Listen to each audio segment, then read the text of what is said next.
Amici nottambuli, preparatevi! Siete stanchi di fare più viaggi al bagno di un navigatore esperto? Vi svegliate più spesso del gallo all'alba? Beh, tenetevi forte perché oggi vi svelo il segreto per dire addio, una volta per tutte, a quella fastidiosa pausa pipì notturna. Fidatevi di me, so quanto possa essere snervante. Proprio quando Morfeo vi sta per abbracciare, bam! La vescica chiama. Ma niente paura, la soluzione è più semplice di quanto pensiate. Un piccolo appunto, amici.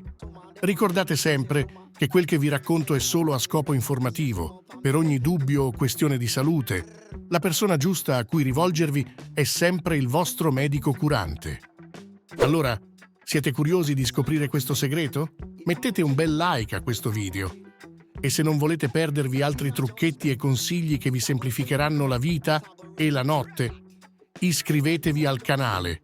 Ah, e non siate timidi, lasciatemi un commento. Voglio sapere se anche voi lottate con questo problemino e cosa ne pensate di questa soluzione. Mi fa sempre piacere sapere cosa ne pensate e creare insieme questa bella community di persone che si supportano a vicenda nel meraviglioso e a volte un po' bizzarro viaggio della vita. Dicevamo, questa visita notturna al bagno, tecnicamente chiamata nicturia, non fa distinzioni di genere, Uomini e donne, tutti sulla stessa barca, o meglio, tutti sullo stesso tragitto verso il water. E la cosa che forse non sapete è che la vera testa calda non è la vostra povera vescica, lei è solo la messaggera. Il problema è altrove, nascosto come un calzino spaiato nel buco nero della lavatrice. Quando capirete il dietro le quinte di questa storia, potrete finalmente liberarvene senza dover ingoiare strane pillole o fare chissà quali magie. La soluzione, udite udite, si nasconde nel vostro piatto. Ebbene sì, amici, è una questione di pappa. Ma attenzione, il vero effetto collaterale di queste notti insonni non è solo la stanchezza del giorno dopo, che già di per sé non è il massimo. Il vero nemico si chiama zucchero nel sangue. La mancanza di sonno fa impazzire i livelli di glucosio e manda in tilt il cortisolo, l'ormone dello stress. Risultato? Siete più irritabili di un orso appena svegliato dal letargo e la vostra concentrazione fa ciao ciao con la manina proprio come la vostra memoria. Ora, se fate un giro sul web o chiedete in giro, vi diranno le solite cose. Potrebbe essere un'infezione urinaria. Forse la prostata è un po' birichina. Attenzione ai calcoli renali. Oppure il classico bevi troppa acqua prima di dormire. Certo, tutte queste possono essere delle pedine nel gioco, ma c'è un pezzo molto più importante sulla scacchiera. Amici uomini, so che spesso vi dicono è la prostata ingrossata che fa le bizze. Ma qui casca l'asino. Anche trattando la prostata, spesso quella fastidiosa alzata notturna rimane lì, impavida. E poi, diciamocelo, se fosse solo una questione di testosterone troppo esuberante, che poi con l'età tende a calare mentre i problemi di prostata aumentano. Strano, no? La faccenda sarebbe ancora più confusa. Ma ecco un'informazione che fa tilt.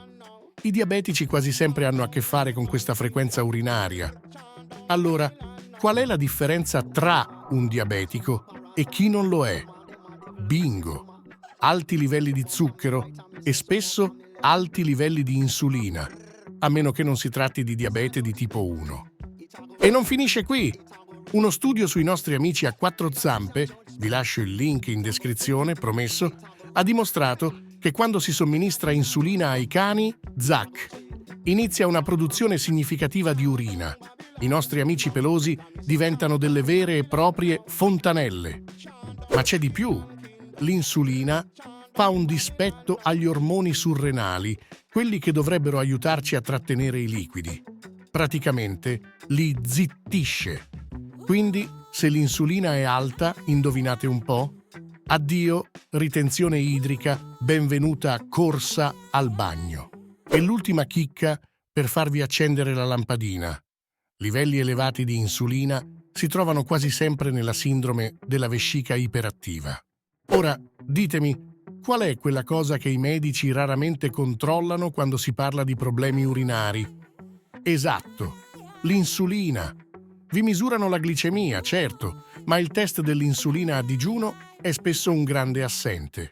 E tenete a mente questo, alti livelli di insulina quasi sempre precedono il prediabete e sono strettamente legati alla resistenza insulinica. Molte persone, sia uomini che donne, che soffrono di questa sveglia notturna, hanno anche la sindrome metabolica. Pressione alta, pancetta un po' comoda, problemi di glicemia, macchie scure sulle gambe, gonfiore alle caviglie, quella stanchezza post pranzo che vi farebbe dormire in piedi e l'irresistibile bisogno di uno spuntino ogni poche ore. Quindi amici, il colpevole numero 1 di questa interruzione notturna è molto probabilmente l'insulina alta. E qui sorge spontanea la domanda: cosa fa a schizzare l'insulina alle stelle prima di andare a nanna? Rullo di tamburi, gli spuntini serali. Sgranocchiare qualcosa prima di infilarvi sotto le coperte è la causa principale di alti livelli di insulina durante la notte. Che sia un biscotto, un pezzetto di formaggio o anche qualcosa di leggero, state comunque dando un bel boost all'insulina. E lo stesso vale per i carboidrati, anche se molti sanno che sono lo zucchero e i carboidrati raffinati ad alzare l'insulina, magari non collegano il fatto che anche uno spuntino low carb fa comunque la sua parte nell'alzare questo ormone. Ma niente panico, la soluzione è a portata di mano ed è più semplice di quanto crediate. Non servono pozioni magiche o esercizi contorti. Bastano pochi accorgimenti che nel giro di qualche giorno vi regaleranno notti di sonno profondo. Numero 1. Stop agli spuntini notturni. Prendete quella cosina che mangiate di solito prima di dormire e spostatela durante la cena. E dopo le 7 la cucina chiude per lavori notturni. Numero 2. Anche i liquidi vanno a nanna presto. Cercate di bere a sufficienza durante il giorno, ma dopo le 7 niente più bicchieri d'acqua o tisane. La combinazione di insulina alta e liquidi extra prima di coricarvi è una garanzia di via vai notturno verso il bagno. Se solo farete questi 2 piccoli cambiamenti, vedrete dei risultati sorprendenti. Ma per una cura ancora più efficace, ecco altri 2 assi nella manica. Numero 3. Abbassate drasticamente i carboidrati. Puntate a meno di 30 grammi al giorno. Questa è la base della dieta chetogenica, un vero toccasana per ritrovare un sonno sereno e continuativo. Numero 4. Se siete pronti a fare un upgrade al vostro benessere notturno, abbinate alla dieta low carb il digiuno intermittente. Se siete nuovi sul mio canale e volete saperne di più su questo argomento, ho preparato una playlist super rapida con 3 video brevi e semplici che trovate proprio qui da qualche parte. Andate a darci un'occhiata. Allora, siete pronti a riprendervi le vostre notti?